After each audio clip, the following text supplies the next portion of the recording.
आज हम भगवत गीता का 5वें अध्याय का 12वां श्लोक पढ़ने जा रहे हैं। श्रीमद् भगवत गीता 5वां अध्याय श्लोक नंबर 12। युक्तः कर्म फलं त्यक्त्वा शान्तिमाप्नोति नैष्ठिकीम् अयुक्तः कामकारेण फले सक्तो निबध्यते। भगवान कह रहे हैं जो कर्म योगी है वो कर्म फल का त्याग करके नैष्ठि की शांति को प्राप्त होता है, परंतु जो सकाम मनुष्य होता है वो कामना के कारण फल में आसक्त होकर बंध जाता है। तो अभी हम कर्म योग पर ही पढ़ रहे हैं। लास्ट के श्लोकों में हमें कर्म योगी के बारे में कर्म योग बताया था, और अब आगे भी भगवान कर्म योगी की महिमा बता रहे हैं। तो बता रहे हैं कैसे कर्म योगी युक्त कहलाता है। युक्त का मतलब पहले भी हम युक्त का मतलब पढ़ चुके हैं, और अभी आगे भी हमें उसका ही और विवरण कर रहे हैं। तो युक्त कौन है? कर्म योगी, जो निष्काम कर्म करता है। तो यहाँ भगवान बता रहे हैं कि जो कर्म फल का त्याग करने वाला है उसको युक्त कहा गया है। और इसी अध्याय के 8 श्लोक में हमने अकर्ता के लिए युक्त बोला था। तो युक्त मतलब ये सब निष्कामता, अकर्ता, जिस अहंकार रहित, ये सब युक्त हो जाएगा। फिर आता है शब्द कर्म फलम त्यक्त्वा। तो यहाँ कहा है कर्म फल का त्याग। तो कर्म फल का त्याग मतलब क्या? तो हमको लगता है कि जो हमने काम किया और उसका जो हमें रिजल्ट आया तो हम रिजल्ट ग्रहण नहीं करें। नहीं, ऐसी बात नहीं। वो रिजल्ट आएगा भी कोई भी कर्म का, और हम उसको लेंगे भी, हमारे पास वो ऑटोमेटिक आएगा। पर वो कह रहे हैं फल की इच्छा या आसक्ति का त्याग बोल रहे हैं। फल का त्याग नहीं करना कि फल आएगा तो हम कहेंगे नहीं नहीं भाई इसको हटा दो, ये मुझे नहीं चाहिए। फल तो आएगा, पर फल की इच्छा और आसक्ति का त्याग करना ही यहाँ पर बताया जा रहा है। तो वास्तव में त्याग किसका करना है? कर्म फल का नहीं करना, उसकी इच्छा या आसक्ति का त्याग करना है। तो ये तो हमें सेकंड अध्याय से ही बोलते चले आ रहे हैं कि कर्म तो हमें करना ही है, पर जो उसका फल है उसकी आसक्ति और इच्छा का त्याग करना है। तो क्योंकि किसी भी कर्म का फल तो आएगा ही, तो किसी भी कर्म को और उसके फल को अपने लिए या अपने सुख की इच्छा के लिए ना रखना ही यहाँ पर बताया जा रहा है। तो यह सब सुनकर ऐसा लगता है कि फिर तो जीवन कितना सूखा हो जाएगा, क्योंकि हम तो हर कर्म फल के लिए करते हैं। पहले फल सोचते हैं इससे हमें क्या मिलेगा, फिर हम कर्म करते हैं। तो भगवान और यहाँ क्या कह रहे हैं कि इच्छा ही मत करो कर्म की, फल की। तो अब ये कितना सूखा सा जीवन हो जाएगा। तो यहाँ पर हमें बार बार ये जब बताया जाता है कि अपने लिए कुछ नहीं करना या अपने को कुछ नहीं चाहिए, तो इसका ये भी मतलब नहीं है कि हमें कर्म नहीं करना है। तो कर्म ना करना की भी यहाँ बात नहीं कर रहे हैं। बस बोल रहे हैं कर्ता तुझे समाप्त करना है। कर्तापन जो हमें डूअरशिप आ जाती है कि मैंने किया, उसको समाप्त करना है, और फल की इच्छा या आसक्ति नहीं रखना है। तो इस प्रकार करते करते हमें, जो हमें समझेगा, ये कैसे समझेगा? ज्ञान से जब हमें समझ जाएगा कि मुझे बाहर से जो भी कुछ मिलेगा उससे मुझे पूर्णता प्राप्त नहीं होगी। हो सकता है क्षणिक पूर्णता प्राप्त हो, पर जो आंतरिक पूर्णता है वो तो मुझे कभी नहीं प्राप्त होगी, क्योंकि ज्ञान हमको बताता है कि बाहर और अंदर से जो तू है वही बाहर है। प्रकृति, तू भी प्रकृति है, बाहर भी प्रकृति है। तो प्रकृति तुझे कुछ एडिशनल ऐसा नहीं दे देगी जिससे तुझे पूर्ण लगेगा। तू अपने आप में ही पूर्ण है, पर अज्ञानतावश तुझे ऐसा लग रहा है कि तू अपूर्ण है, क्योंकि अहंकार आ गया। तो इस प्रकार कर्ता समाप्त हो जाएगा, तो निष्कामता आएगी। जब कर्ता समाप्त होगा तो निष्कामता होगी, और फिर फल की इच्छा का हम त्याग कर पाएंगे। तो फल की इच्छा का त्याग, तो फल जो भी हो, इसका ये अब जो भी फल आएगा, फल जो भी हो कर्म करने के बाद, या फल अच्छा हो या बुरा हो, फल मिले या ना मिले, इसमें कोई भी फर्क नहीं पड़ना चाहिए हमारी स्वभाव में, या हमारे जो स्टेटस है हमारा, उसमें कोई फर्क नहीं पड़ना चाहिए। पर कर्म हमारा रुकना नहीं चाहिए। कर्म करने पर मुझे कोई नहीं रोक सकता, और कर्म करना हमें रोकना भी नहीं है। यह हमें खास बात बता रहे। कई लोगों को लगता है कर्म करना ही रोक दो, तो कर्म रुक सकता भी नहीं और कर्म हमें रोकना भी नहीं है। तो उसके बाद जब हम अपने अहंकार से कर्म को रोकेंगे भी नहीं, कर्म को करेंगे भी नहीं, तो जो फिर जो कर्म होगा उसको बोलेंगे सहजता रूप ये कर्म हो रहा है। और उसमें हमें फल से कोई आसक्ति भी नहीं होगी। पर मैं अपने कर्म जो मैं अपने लिए करता हूँ कि मुझे चाहिए, उसमें क्या हो जाता है, उसमें फल की इच्छा हो जाती है, वो सकामता हो जाती है। तो जो मुझे स्वार्थ स्वरूप या मुझे अपने लालच के लिए कुछ कर्म करना है, कुछ फल के लिए, कुछ फल पाना है इसलिए ये कर्म करना है, तो उसके लिए बोल रहे हैं वो आसक्ति हो गई, वैसे वाले कर्म को हमें हटाना है। तो कई बार अच्छे कर्म भी होते हैं पर हम कर्म में मन नहीं लगाते, हम सिर्फ फल की तरफ देखते हुए उसे करते हैं। तो यदि कर्म अच्छा है तो हमें वो कर्म में भी मन लगा के करना है। यदि कर्म में मन अच्छे से लगाया और 100% दिया तो फल ऑटोमेटिक उसका अच्छा आ जाएगा। तो इस प्रकार हमें कह रहे हैं कि कर्म करने से नहीं हमें रोकना है, जो करना है, जो हमारा कर्तव्य है, जो हमारी रिस्पॉन्सिबिलिटीज है, वो तो हमें करना ही है, पर अहंकार रहित होकर, निष्काम होकर कर्म करना है। तो जो अहंकार रहित कर्म होता है, निष्काम कर्म होता है, उसे कोई दूसरा भी रोक ही नहीं सकता, वो ऑटोमेटिक होता जाएगा। तो यही डिफरेंस है ज्ञानी और अज्ञानी में। ज्ञानी किस लिए कर्म करता है, किस प्रकार करता है, अहंकार रहित होकर, फल की इच्छा से वो आसक्त नहीं रहता, वो अपने लिए नहीं कर रहा है क्योंकि वो खुद में ही परिपूर्ण है, इसलिए वो दूसरों की सेवा के लिए या दूसरों के लिए कर रहा है, ये करना है इसलिए कर रहा है। पर जो अज्ञानी है वो किस लिए करते हैं, कुछ पाने के लिए कर्म करते हैं। तो ये फर्क है कि ज्ञानी और अज्ञानी में।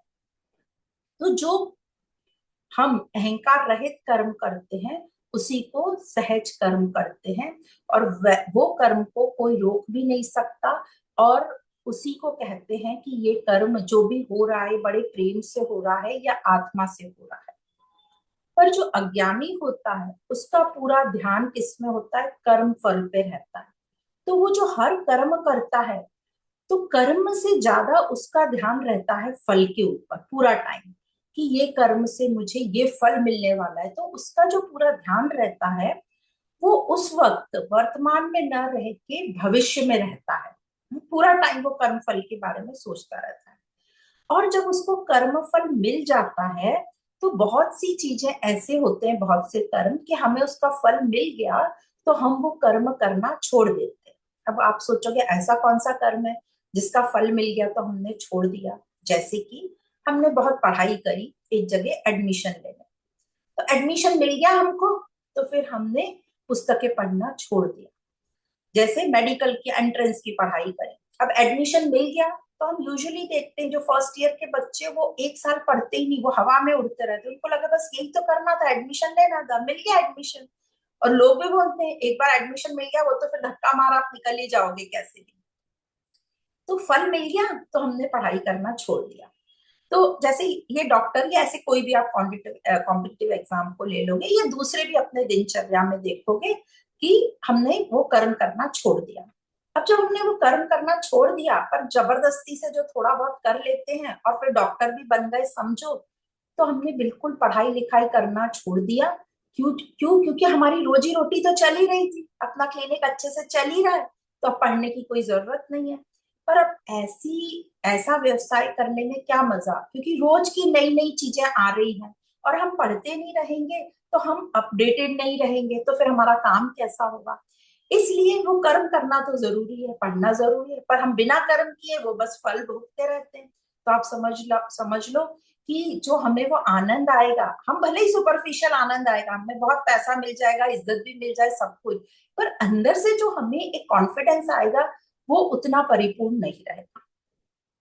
तो इस प्रकार हम कर्म करना छोड़ देते हैं जब फल मिलने लगता है। तो ये होती है अज्ञान की निशानी। नौकरी लग गई, दुकान चल रही है, फिर जो पहले पढ़ाई करी थी उसको छोड़ दी, और जो पढ़ा हुआ है बस उसी को लेके चार सेंटेंस को घसीट रहे हैं, वो भी कई बार भूल जाते हैं, और नए नए जो चीजें आ रही है उसके बारे में पता ही नहीं। तो इस प्रकार जो कर्म करता है वो कर्म कैसे करेगा, बोझ के लिए, बोझ हो जाएगा उसके लिए कर्म, उसके कर्म में कोई मजेदारी नहीं रहेगी। वो पहले भी जब कर्म कर रहा था तो एक बोझ रूपी कि बस इसका फल मिल जाए तो फिर मुझे छोड़ना है। तो जो भी हम कर्म करते हैं, अज्ञानियों को फिर कर्म से प्रेम नहीं होता, पर ज्ञानियों को अपने कर्म से प्रेम होता है, इसलिए वो भविष्य की चिंता नहीं करते, ना फल से उन्हें आसक्ति रहती है, क्योंकि उन्हें पता है मैं परिपूर्ण हूँ और मैं जो भी कर रहा हूँ 100% कर रहा हूँ और वो अच्छा कर्म है। बस अपनी चेतना को उठाए रखते हैं। तो इस प्रकार अज्ञानी और ज्ञानी में फर्क होता है। पर अब ये ज्ञान हमको बताता है कि अपने कर्मों से प्रेम करो। जब अपने कर्म से हमें बहुत प्रेम हो जाता है, तो जो उसका फिर जो भी फल आता है वो हमें स्वीकार रहता है, और हमें फल की चिंता भी नहीं रहती यदि हमें वो फल कर्म करने में बहुत मजा आ रहा है। तो उसको कहते हैं निष्काम। तो इसमें जो कर्म हम चूज करेंगे, जो कर्म करने का चुनाव होगा, वो भी हमारा विवेक से आएगा। ज्ञान से ही हमें चुनाव कर पाएंगे कि कौन सा कर्म अच्छा है। फिर वो कर्म करने में भले ही हमें बोरियत हो, पर फिर भी हम उसमें मन लगाने की कोशिश करेंगे, प्रेम लगा करने की कोशिश करेंगे कि ये मेरी चेतना के लिए, उत्थान के लिए बराबर है, तो ये तो मुझे करना ही है, मर धड़ के भी करना है, तो भी वो कर्म अच्छा है। और वो जबरदस्ती करना, बोर होके करना, वो भी एक आनंद ही माना जाएगा। तो उस कर्म को हम करते रहना। तो इस प्रकार हमें ज्ञान बताता है कि कैसे निष्कामता से हम कर्म करेंगे, तो हमारे में धीरे धीरे प्रेम भी आ जाएगा कर्म करते टाइम। और फिर जो परिणाम देखकर कर्म करेगा, मतलब कामना से कोई कर्म करेगा, तो उसको वो कर्म कैसा होगा, उसको कर्म वो बोझ ही लगेगा, क्योंकि पूरे टाइम फ्यूचर के बारे में से इसका फल कैसा मिलेगा, इसका फल कैसा मिलेगा। और जो उसका फल बाद में उसे मिले तो वो इतना खुश भी नहीं होगा फल से। पर जो ज्ञानी होता है वो कर्म से इतना प्यार करता है कि वो कर्म करते हुए पूरा आनंद में रहता है, उसे कोई दुख सुख नहीं, इसका फल कैसा भी हो। तो निष्कामता यहाँ पे मैं अच्छे से बता दी। निष्कामता मतलब अपने कर्म से बेहद प्रेम, फिर उसमें हमें कोई भी रिजल्ट आए, हमें उसकी कोई कामना, कोई मजबूरी नहीं। तो हम देखते हैं कि ज्यादातर लोग जो कर्म करते हैं बस इसलिए करते हैं कि हमें अच्छे पैसे मिल जाए, ये इसका फल अच्छा मिल जाए। और उन्हें कर्म में ज्यादा दिलचस्पी होती नहीं है, वो घड़ी लगाकर कर्म करते हैं, हमारा टाइम हो गया हम जा रहे हैं। पर ठीक है, बहुत सारे व्यवहार के लिए हमें कर्म ऐसे करने पड़ते हैं कि हमें परिवार चलाने के लिए पैसा चाहिए, अब और कोई हमारे में काबिलियत नहीं है, तो जो काम मिला है हम वो करते हैं। वो बात सही है। पर अब यहाँ हम ऊपर के लेवल की बात कर रहे हैं कि ऐसा कर्म करो कि उसमें मजा भी आए। कई बार जो है हम रिस्पॉन्सिबिलिटी भी जबरदस्ती ले लेते हैं अपने ऊपर, या अपनी ख्वाहिशें इतनी बढ़ा देते हैं कि हमें फालतू के कर्म करने पड़ते हैं। जैसे हमारा कुछ बजट है कि हमें इस कॉलेज में हम एडमिशन नहीं ले सकते, पर हमने इतना ज्यादा उसको कर लिया कि कैसे भी पैसे इकट्ठे करके मुझे अपने बच्चे को इसी कॉलेज में भेजना है। तो फिर हम कुछ गलत काम करते और फिर वो पैसे इकट्ठे करते और फिर भेजते। तो इस प्रकार भी हम अपनी ख्वाहिशें या कामना को इतनी बढ़ा देते कि हमें कुछ गलत काम, या वो अब हमें वो गलत लगते भी नहीं है, क्योंकि पूरी दुनिया भर कर रही है तो हमें गलत नहीं लगते, क्योंकि उसमें कोई पुलिस केस नहीं है, कुछ नहीं है, ये इलीगल हमें नहीं लग रहा है, उसमें हमें जेल नहीं जाना पड़ रहा है, तो हमें लग रहा है ये सही है। पर बहुत सारे हम ऐसे काम करते हैं। तो भगवान हमें कह रहे हैं कि कर्म सोच समझ के करो, अच्छा कर्म करो, कर्म करने रुको मत, कर्म के लिए बस फल से आसक्ति मत रखो। तो हमारी जब अज्ञानी जो रहते हैं या हम सब जो है, उनको ऐसा नहीं है कि शांति नहीं मिलती, हम लोगों को भी बीच बीच में शांति मिल जाती है। जब हम कोई भी कर्म कर रहे हैं और रिजल्ट हमारे मन लायक आ रहा है, तो हमें शांति मिल जाती है, मतलब फल हमारे लायक मिल गया तो हमें शांति आ जाती है। पर भगवान यहाँ पर कह रहे हैं, या गीता में कहा जा रहा है कि तुझे निष्काम होना है। जब तू निष्काम होगा तब तुम्हें वो नैष्ठिक सबसे उच्चतम शांति मिलेगी। तो उसके लिए तुम्हें कामना मत रखना है, निष्काम में कामना नहीं रखनी है। पर हमारा पूरा ध्यान फल के ऊपर रहता है और उसी की आशा में हम जीते हैं। तो कहते हैं ऐसे भी जीने को कोई जीना कहा जाता है क्या, कि हम पूरी इस आशा में कि भविष्य में ऐसा हो जाएगा, भविष्य में ऐसा हो जाएगा, इसलिए मैं आज ऐसा कर रहा हूं। तो ऐसे जीने में भी क्या मजा। तो कहते हैं कि इस प्रकार जो कर्म करता है बोझ के साथ कि कल इसका फल मिल जाएगा, तो ऐसे तो जीना मतलब है बिना प्राण के जीना। इसका मतलब, या बेहोशी में जीना। तो इसका मतलब हम सब 90% लोग बेहोशी में जी रहे हैं या बिना प्राण के जी रहे हैं। बिना प्राण बेहोशी मतलब उसमें प्रेम है ही नहीं, बिना प्रेम के बस कुछ कर्म करे जा रहे हैं क्योंकि हमें कुछ पैसे मिल रहे हैं या कुछ फल मिल रहा है। तो ऐसा जीना भी क्या जीना, ये जीना बेहोशी का जीना है, बिना प्राण के जीना है, या बोलो बिना प्रेम के जीना है। तो अपने कर्म से हमें प्रेम नहीं होगा तो हम ये टालम टोली करेंगे कि कर्म कैसे भी निपटा दें और बस फल के लिए हम बैठे रहेंगे। हम कैसे भी चाहेंगे कि ये कर्म मेरा निपट जाए, बस कैसे भी इससे मेरा पीछा छूटे, मैं अपने पैसे लौट लूं और जाऊं। तो ऐसे हम करते रहें। तो यहाँ पर हमें ये बताया जा रहा है कि कर्म ऐसा पकड़ो जो जिससे हम प्रेम कर सकें, जो प्रेम करने के लायक हो। तो वो कौन सा कर्म होगा जो प्रेम करने लायक होगा, जो हमारी चेतना को ऊंचा उठा दे। क्योंकि नहीं तो फिर हम पूरे टाइम कामना में लगे रहेंगे और इससे पैसे मिलेंगे, उससे ये मिलेगा, तो इससे हमारी चेतना का उत्थान भी नहीं होगा, हम गलत कर्मों में ही पड़ते रहेंगे। और वो जस्ट बीच बीच में पैसे मिल गए तो हमें थोड़ी सी शांति मिलती रहेगी, उसी चक्कर में हम विशियस सर्कल में चलते रहेंगे। पर हमारा कर्म अच्छा होगा तो हम 100% उसमें रहेंगे, प्रेम रहेगा तो 100% रहेंगे, 100% रहेंगे तो हमें भविष्य की चिंता नहीं रहेगी।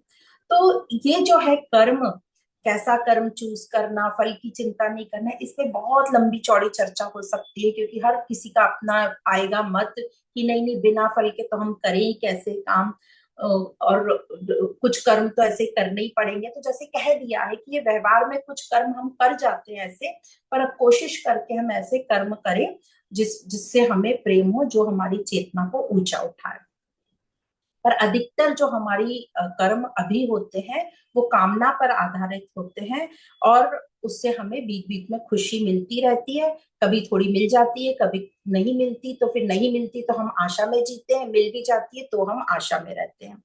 तो हमें ऐसा लगेगा जो अज्ञानता में रहते हैं, जो अभी हम पढ़ रहे हैं, जैसे हम रह रहे हैं अज्ञानता, हमारा जीवन भी तो अच्छा ही चल रहा है। हाँ, तो जो अज्ञानता में रह रहे हैं, जो ऐसे कर्म कर रहे हैं टालम टोली करके, उन सबका भी ऐसा नहीं है कि जिंदगी अच्छी नहीं निकलेगी और उनको पैसा नहीं मिलेगा, उनकी भी बहुत अच्छे से जिंदगी निकल जाती है। ऐसा नहीं है कि नहीं निकलती, हाँ, पर उनकी चेतना का उत्थान नहीं होता।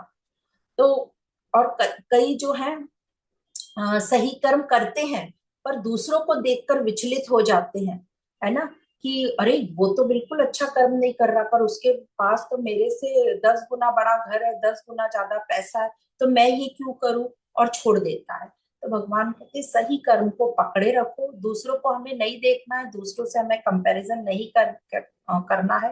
कई बार अच्छा कर्म, सही कर्म करते हुए भी हमें बोरियत होगी, पर वो बोरियत को ही हमें प्रेम में बदलना है, वो बोरियत भी हमारा आनंद है। वो निचले कर्म करने की जो कामयाबी मिलती है उससे भी वो बोरियत कई गुना अच्छी है जो हम सही कर्म करते हुए पा रहे हैं। पर सही कर्म से प्रेम करना हमें सीखना होगा, और ये तभी होगा जब ज्ञान हमारे साथ होगा। ये ज्ञान ही हमें सिखाएगा कि सही कर्म से प्रेम कैसे हो और सही कर्म कैसे हम चूज करें। तो ज्ञान क्या है? ज्ञान है हमारी अज्ञानता को हटाना, मतलब हमारा जो अहंकार है, अहम है, इसको हटाना ही ज्ञान है। सब कुछ रट लेना ज्ञान नहीं होता है ना, सिर्फ समझ लेना या देख लेना कि ये सब जो मैं कर रही हूँ ये बहुत ही वाहियात काम है, तो वो अपने आप छूट छूट जाएगा। और उसी को कहते हैं अज्ञानता को हटाना, अपनी गलत धारणाओं को, अपनी मान्यताओं को हटाना ही ज्ञान है। और इसी को कहते हैं जिसको ज्ञान हो गया, यह ज्ञान हो जाना मतलब अज्ञानता का हट जाना। जिसने सब कुछ देख लिया, ठीक से समझ लिया कि ये सब वाहियात है, ये सब मीनिंगलेस है, मैं जबरदस्ती अहंकार को बीच में ला रहा हूँ, उसी को कहते हैं युक्त। युक्त होना मतलब अज्ञानता का हटना, युक्त होना मतलब अहम का आत्मा से मिलन। जैसे हम बोलते हैं ना योग या युक्त, अहंकार मेरा आत्मा से मिलन, मेरा मतलब अहम का आत्मा से मिलन, मतलब स्वयं को मिटाना। अब अहम और आत्मा दो ऐसी चीजें तो वस्तुएं नहीं कि वो दोनों मिल जाएंगी, नहीं। अहम का आत्मा से मिलना, यह इन दो का मिल, मेरा और परमात्मा का मिलना मतलब है स्वयं को मिटाना, मतलब अहम को, जो अहम है, अज्ञान है, उसको हटा देना, उसको नष्ट करना। तो ये बात हमें ठीक से समझ जानी चाहिए। ज्ञान क्या है? अज्ञानता को हटाना। पर अज्ञानी को लगता है मुझ में कमी है, तो मैं बाहर से कुछ चीज ले आऊं, हम क्योंकि हमारी इंद्रियां हैं जो सब बाहर देख रही हैं, तो हमें लगता है बाहर से कुछ ले आओ, वो मुझे मैं अंदर ले जाऊंगा तो मुझे पूर्णता आ जाएगी, मतलब कुछ एडिशन होगा तो मुझे पूर्णता होगी। क्योंकि संसार में हम यही देखते हैं ना, कुछ जोड़ लो, जोड़ लो, जोड़ने में हमें लगता है कि बड़ी सक्सेस है। तो अज्ञानी को ऐसा ही लगता है कि मुझ में कुछ कमी है, मैं बाहर इधर उधर ढूंढ ढांड के, और हम यही करते हैं, दिन भर बाहर हाथ पैर मारते हैं, दूसरों को देखते हैं, खुद को दूसरों से सुन लिया, दूसरों को देख लिया, खुद को कुछ जाना नहीं, और वही चाल हम चलने लगते हैं। तो जो अज्ञानता को हटाएगा उसी का ही फायदा होगा, उसकी चेतना उत्थान करेगी। पर हम जो है अज्ञानी, हम ऐसे लोगों के पास जाना भी नहीं चाहते जो हमारी अज्ञानता को हटाता, हम जाना ही नहीं चाहते, हम उनसे भी जी चोरी करते हैं, वो भी हमारा अहंकार है। और हम ऐसे ही भटकते रहते हैं यहाँ वहां, अपने आप को पूरा करने के लिए, कि मुझे ये मिल जाएगा तो मुझे सेटिस्फेक्शन हो जाएगा, मुझे ये मिलेगा तो मुझे अच्छा लगेगा, और मिल भी जाए तो क्या है, थोड़ी देर के लिए मुझे अच्छा लगेगा, फिर दूसरे दिन हम वहीं की वहीं खड़े हो जाते हैं। तो यहाँ युक्त का मतलब बता रहे हैं, युक्त का मतलब कुछ ऐड करना नहीं है, कुछ जोड़ना नहीं है, बल्कि जो ऑलरेडी हमारे पास ज्यादा है, मतलब अहंकार, उसको हटाना है। जो जो मैंने एडिशन कर रखा है अपने ऊपर, मान्यताएं, गलत धारणाएं, इन सबको हटाना, जो अहंकार के कारण है, उसको ही कहेंगे युक्त पुरुष। तो जगत में जो व्यवहार है उसमें यूजुअली हम देखते हैं जमा करने को अच्छा मानते हैं, जोड़ने को, पर अध्यात्म में, परमात्मा में क्या कहते हैं, युक्त मतलब हटाना है, जो भी एक्स्ट्रा है उसको तोड़ना है, उसको हटाना है, मतलब अहंकार को हटाना है। तो जो ज्ञान है ये हमें इसमें हेल्प करता है। ज्ञान मतलब हम ऐसी जिंदगी जिए जिसमें हमें मजा आए, हमारी भरपूर जिंदगी हम जी पाए, जिसमें हमें जो भी हम कर्म कर रहे हैं या नहीं कर रहे हैं, हम मजे से रहें, हमें कोई फिक्र और चिंता नाम की चीज ना हो। तो आपको लगेगा कि जो ज्ञानी है उसको चिंता फिक्र नहीं होती, होती है उसको चिंता फिक्र, पर उसको खुद को लेके नहीं होती कि मेरा क्या होगा, ऐसी चिंता उसको नहीं होती। तो वो जो ज्ञान है ये हमको अपने कर्म से प्रेम करना सिखाएगा। और जो अज्ञानी है वो तो कर्म करता रहेगा अपने स्वार्थ के लिए, मुझे और पाना है, मुझे और पाना है, मुझे कहाँ से क्या मिल जाए। और जो ज्ञानी कर्म करता है वो क्यों करता है, वो कहता है मैं तो पूर्ण हूँ, वो मजे से घूम रहा है, और मैं पूर्ण हूँ तो अब मैं जो भी कर सकता हूँ दूसरों के लिए, वो प्रेम भाव से करता है। तो ज्ञानी के कर्म में प्रेम होता है, या करुणा कह लो, करुणा होती है, और अज्ञानी के प्रेम में कामना होती है, स्वार्थ होता है। तो जहां भी कामना और स्वार्थ आएगा वहां हिंसा होगी होगी, क्योंकि अपना स्वार्थ पूरा करने के लिए कर रहे हैं। तो ज्ञानी जो भी करेगा उसमें प्रेम रहेगा, पर अज्ञानी जो भी करेगा उसमें हिंसा होगी, क्योंकि चीजें तो लिमिटेड ही है ना, और सबको वही चाहिए, तो पाने के लिए हम हिंसा कर बैठते हैं। तो हम सभी लोग आमतौर पर पाने के लिए ही कुछ ना कुछ कर रहे हैं। हाँ, पर हमारे जो रिसोर्सेस अवेलेबल हैं, चाहे किसी भी डिपार्टमेंट में ले लो, किसी भी फील्ड में ले लो, तो रिसोर्सेज लिमिटेड है। जैसे सीटें लिमिटेड है, 5 सीट है, पर उसके पीछे 1000 2000 लोग, 10,000 लोग पड़े हैं, तो उसमें सब एक दूसरे को हिंसा पूर्वक पीछे हटाने की कोशिश करते हैं। तो इसी प्रकार हम हिंसात्मक हो जाते हैं, पर हमें लगता है कि हम हिंसात्मक नहीं है। तो एक किसी कहीं मैंने पढ़ी थी एक लाइन, कि जहां भी आप मट्टी का ढेर देखो, मट्टी बाहर ढेर लगी हुई है, तो पास ही देखना गड्ढा भी हो गए। मतलब यदि एक के पास बहुत ज्यादा है तो कहीं दूसरे के पास बहुत कमी आई है, तभी एक के पास ज्यादा है, क्योंकि रिसोर्सेस तो लिमिटेड ही है, उतने ही रहेंगे। कहीं ढेर लगेगा तो इसका मतलब मट्टी का, इसका मतलब कहीं गड्ढा खोदा है ना, गड्ढे में से तो मट्टी निकाल के वहां डाली है। तो इसका मतलब, इसीलिए हम देखते हैं अपने यहाँ अमीर और गरीब में इतना ज्यादा अंतर आता जा रहा है, जो अमीर है वो अमीर हुआ जा रहा है, और जो गरीब है वो गरीब ज्यादा हुआ जा रहा है। तो क्योंकि रिसोर्सेस हमारे लिमिटेड है, वहीं से सब कुछ लाते हैं जहां से हर मनुष्य लाता है। तो अमीर अपने पास ले लेके बैठ जाएगा, तो दूसरों के पास कमी आ जाएगी, गरीबी आ जाएगी। इस प्रकार बता रहे हैं भगवान, ज्ञानी जो है वो योग में चलता है, ज्ञान के साथ चलता है, वो अपने आप को हमेशा देखता रहता है कि मैं क्या कर रहा हूँ। और जो अज्ञानी है वो प्रतियोगिता में चलता है, मैं दूसरे को कैसे हरा दूं, मैं आगे कैसे निकल जाऊं। तो जो अज्ञानी होता है वो कामना वाला होता है, इसलिए वो हिंसा करेगा ही करेगा। और ये जो कामना है ये कहाँ से आती है? अज्ञानता से आती है। इसलिए हमको काम अपने ऊपर ही करना है, क्योंकि अज्ञानता हमारे में है। तो अब ये जो शब्द शब्द हमने सब समझे, अज्ञानता मतलब कामना, मतलब हिंसा। अज्ञानता किससे कामना हो रही है, कामना से हम हिंसा कर रहे हैं, ये सब एक ही बात है। और ज्ञान से हम निष्काम हो रहे हैं और निष्काम से हम अहिंसक हो रहे हैं। तो ये सब एक कैटेगरी में बात चलेगी। तो पाप शब्द अलग अलग है, मीनिंग सबका एक ही है। तो भगवान कहते एक ही पाप है, एक ही पुण्य है। अज्ञानता पाप है और ज्ञान पुण्य है। भले ही नाम अलग अलग दे दिए पर बात एक ही है। तो यदि बीमारी 100 है, सब में कामना है, अज्ञानता है, उसके कारण अलग अलग कामना है, पर निवारण इसका एक ही होगा, ज्ञान। और कुछ हो ही नहीं सकता। तो ज्ञानी जो भी करता है देने के लिए करता है क्योंकि वो भरपूर है, और अज्ञानी जो भी करता है वो लेने के लिए करता है, स्वार्थ के लिए करता है। दोनों कर रहे हैं पर दोनों के करने में फर्क होता है।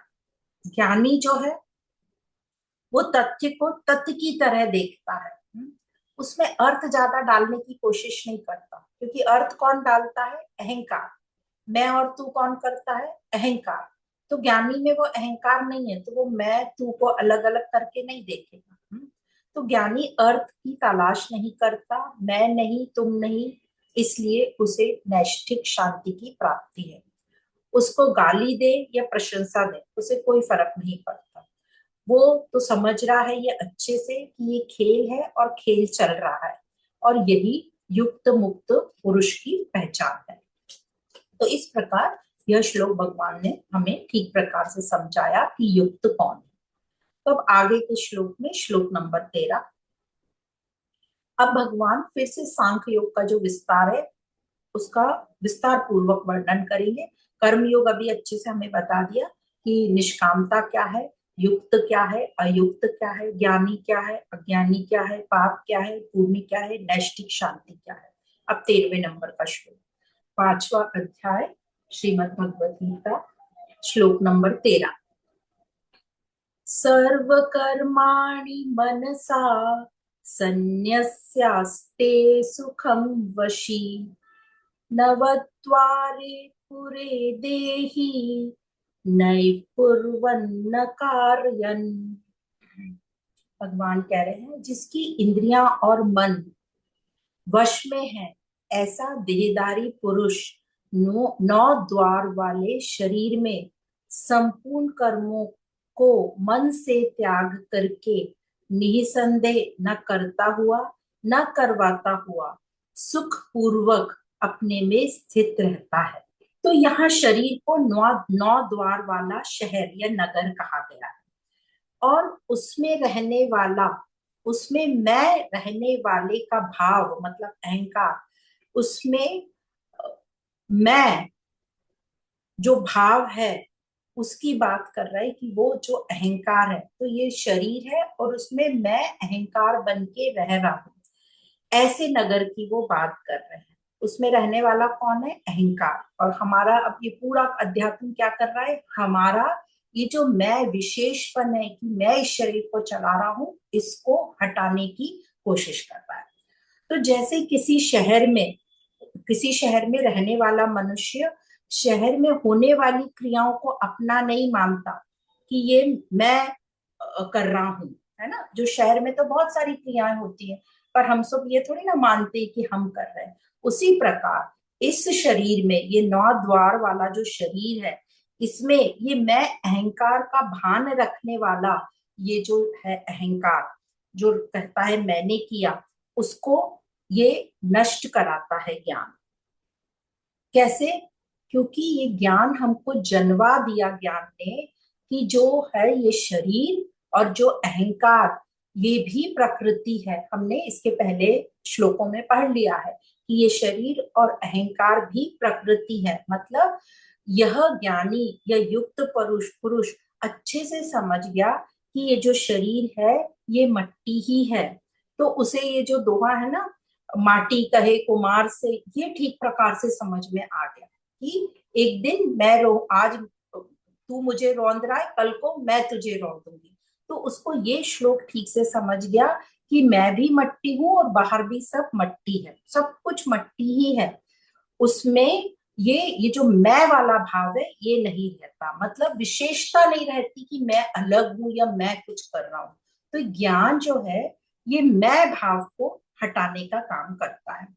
तो ये जो 9 द्वार वाला शरीर है जिसको शहर या नगर बोला है, उसमें मतलब 9 द्वार कौन से, वो हम सबको पता है, 2 कान, 2 आंख, 2 नासिका, 1 मुख और मलमूत्र त्याग करने वाले द्वार, इस प्रकार 9 द्वार है।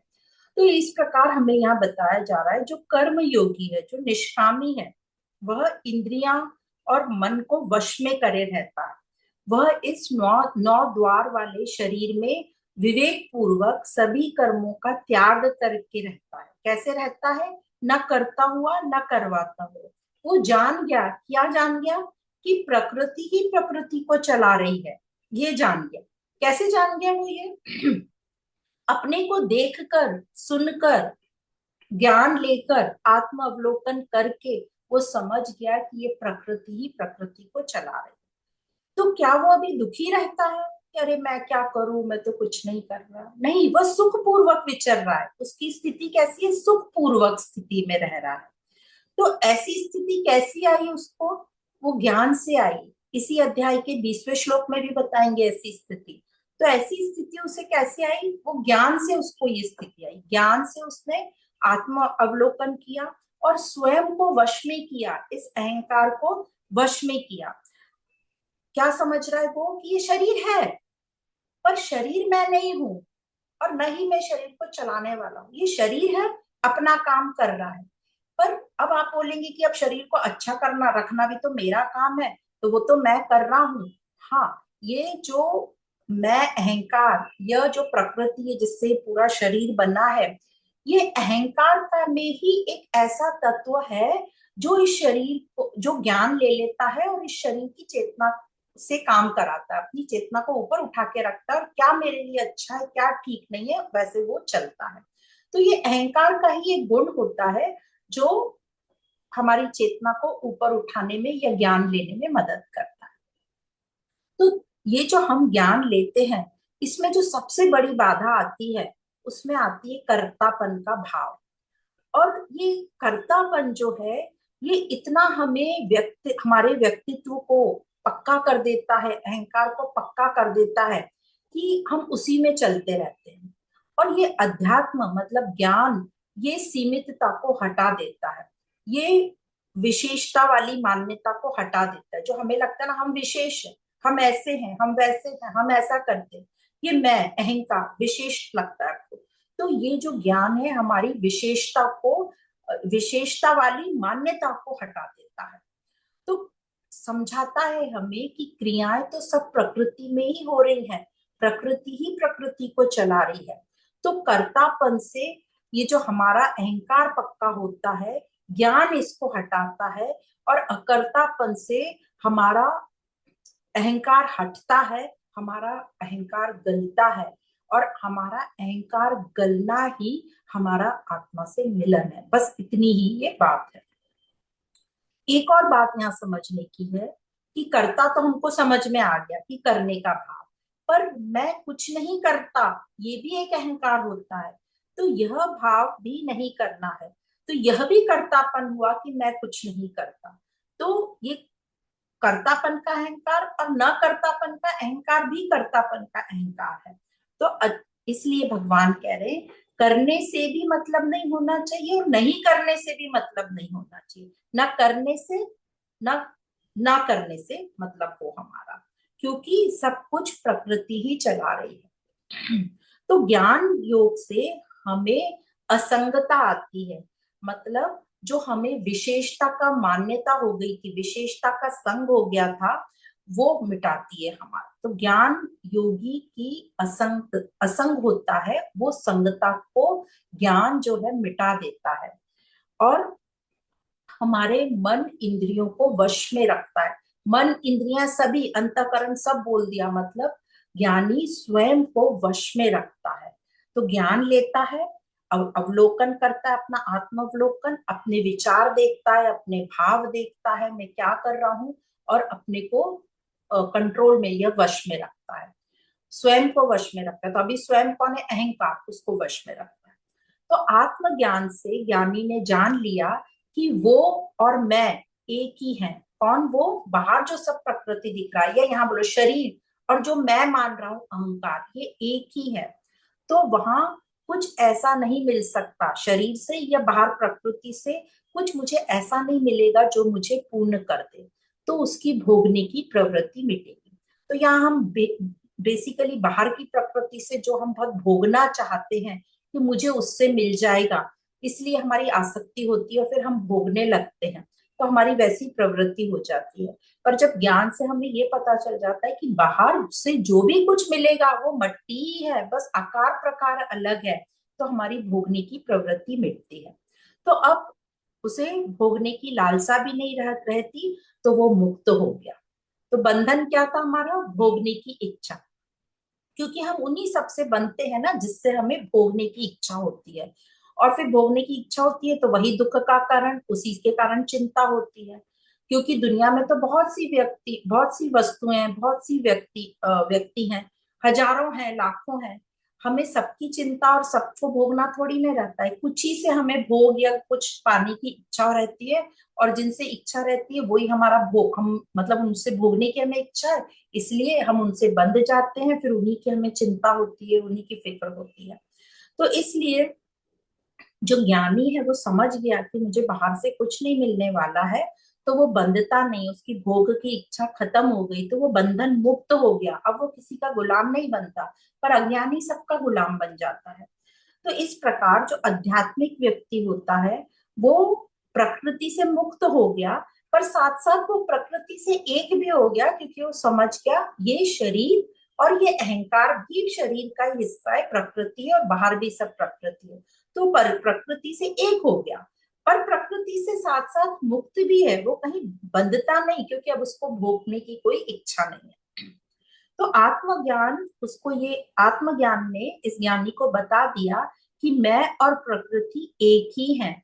तो जो हम अब ऐसे हम समझे कि हम जो पैदा होते हैं, हमें लगता है नहीं नहीं हम तो विशेष है, देखो हमने क्या क्या कर लिया। तो जो हम समझे यदि अपना जो जन्म कैसे हुआ है, तो हमारा जन्म हुआ है ओवा और स्पर्म से, अंडाणु और शुक्राणु से।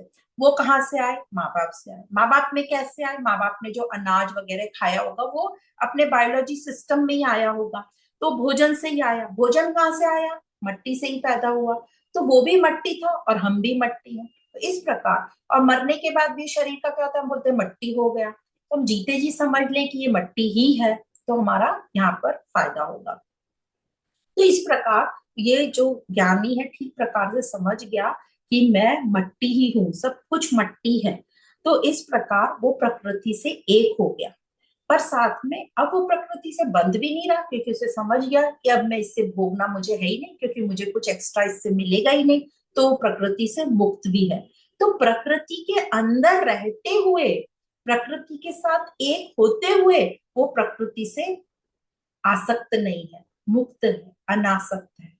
तो दोनों है, वो प्रकृति भी है पर प्रकृति से मुक्त भी है। तो वो इस प्रकार उसने ठीक से ये सब जान लिया, इसलिए वो स्थिर रहता है।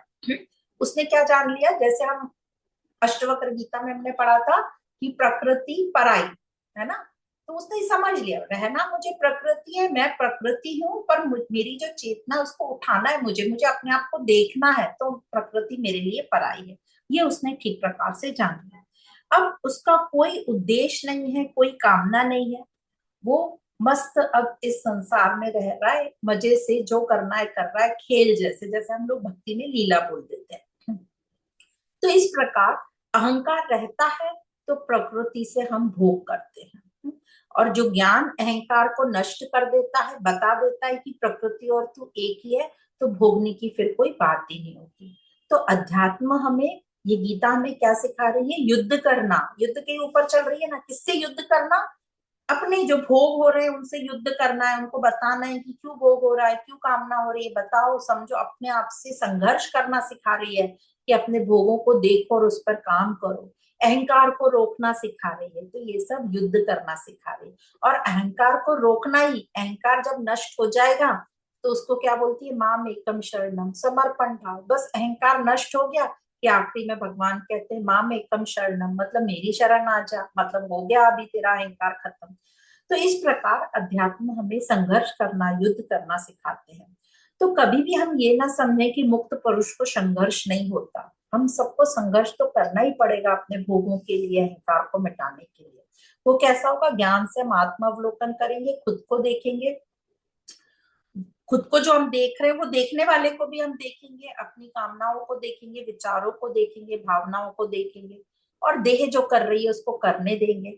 हाँ, यदि हमें समझ गया कि अहंकार के कारण मैं कर रहा हूं, तो हम उस चीज को रोकेंगे, और जो अहंकार को रोकेंगे फिर जो भी कुछ होगा वो सही होगा, बिना अहंकार जो होगा वो सही होगा। तो मुक्त पुरुष को भी संघर्ष होता है, बस हमें गलत को रोकना है, अहंकार को रोकना है। तो कहते हैं ऐसे कि ये जो प्रकृति है, ये प्रकृति हमको ज्ञान सिखा देती है यदि हम उसको ठीक प्रकार से देखें।